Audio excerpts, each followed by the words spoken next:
Kembali lagi bersama saya dan Komjen Anang Iskandar dalam DBS To The Point. Pak Anang, tadi saat awal sekali kita bicara soal rehabilitasi lebih penting daripada masukkan para pemakai narkoba ke penjara. Apa alasannya sebenarnya? Ya, khusus untuk penyalahguna. Khusus untuk penyalahguna ya, pemakai ya? Ya, ini kalau di penjara itu dampaknya membuat masalah runyam.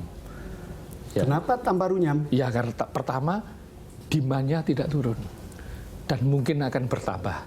Bisnis narkoba malah menjadi-jadi. Kenapa sampai menjadi-jadi ketika di penjara ketimbang rehabilitasi? Ya karena mereka tidak disembuhkan. Akhirnya dia di penjara tetap mengkonsumsi, tetap jadi demand. Di luar penjara demand, di dalam jadi demand.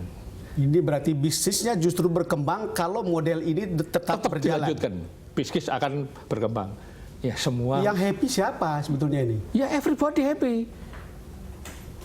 Dan itu penderitaan bagi keluarga loh sebetulnya. Pengguna narkobanya juga seneng di penjara, ya kan? Bandar narkobanya juga seneng di penjara, ya kan?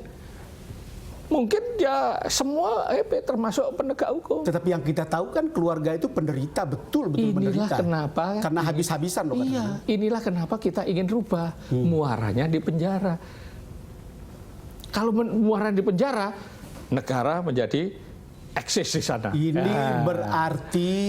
Ini kan berarti mengubah mindset atau mengubah pola pikir atau paradigma berpikir tentang narkoba ini. Iya, ini semuanya harus kita ubah. Kalau memenjarakan mereka, ini yang harus kita ubah. Siapapun yang punya. Siapa saja yang harus diubah mindsetnya? Yang pertama yang perlu diubah mindsetnya adalah penegak hukum. Penegak itu perlu. Karena selama ini mindsetnya memenjarakan dia. Padahal amanat undang-undang pengguna narkoba itu dijamin rehabilitasinya, dijamin undang-undang. Pertanyaannya, kita sudah siap nggak dengan tempat-tempat rehabilitasi? Karena saya hanya mengenal beberapa, ada di Lido, saya pernah dengar. Ya, begitu. Karena selama ini kita orientasinya di penjara, maka yang dibangun adalah infrastruktur penjara. Tapi kalau kita ubah reorientasinya menjadi rehabilitasi, ke depan yang dibangun rehabilitasi. Sekarang ini baru siap 16 kota, Pak Don. 16 kota dari berapa tempat sebetulnya? Dari sekitar 500 kota. Iya, dari 500 kota, 16 kota sudah siap. Yang sudah sebelumnya siap. Berapa kota yang siap? Yang sebelumnya belum pernah dimulai. Wow. Nah, jadi belum pernah dimulai. Pengguna penjara, gitu. Jadi mindset ini baru dimulai ya? Ya, baru dimulai tahun 2014.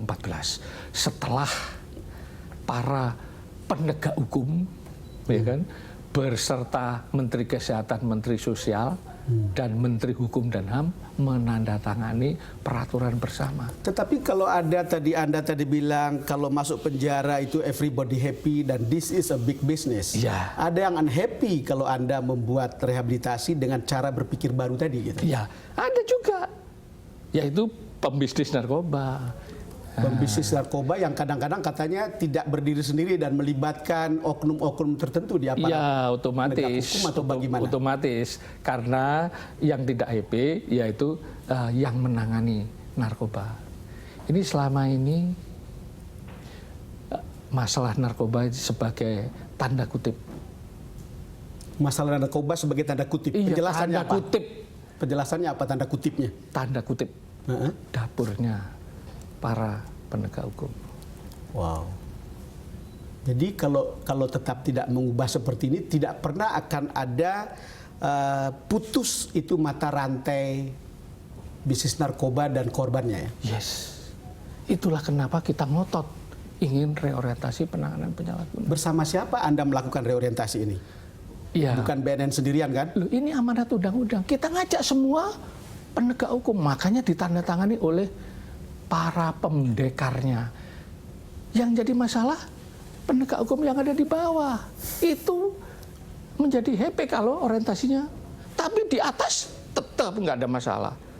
Gitu. Jadi rupanya apa yang disebut oleh Jokowi sebagai revolusi mental mungkin harus kena juga di sini kali. Ya, ini harus kena. Narkoba kalau ini dimulai, ini kalau lihat penderitanya atau pemakainya yang 4,2 juta saat ini, ya, dan kemungkinan akan bertambah. Ya. Sampai kapan itu bisa selesai? Dan Ya. apa yang Anda butuhkan? Duitnya berapa? Saya sebenarnya duit nggak ngitung, itu nanti saya menginginkan kebijakan. Menginginkan kebijakan dari mana? Kebijakan hukumnya jelas, pengguna narkoba harus diselamatkan, pengguna narkoba dijamin rehabilitasi medisnya, kebijakan hukumnya, tapi kebijakan implementasinya masih jauh daripada kebijakan legalnya. Ini ya yang kita minta. Kebijakan implementasinya kita harus samakan dengan kebijakan legal. Baru kemudian kebijakan eksekusinya kita dandani. Para penegak hukumnya, ya kan?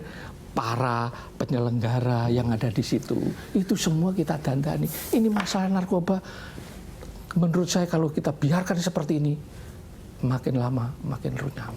Pak Anang, terima kasih sudah datang ke DBS To The Point. Saya tahu tugas Anda tidak ringan, tapi Anda harus berjuang bersama orang-orang yang sepikiran dengan Anda untuk bisa menyelesaikan soal ini. Ya, Terima kasih. saya perlu dugaan Pak Don. Terima kasih.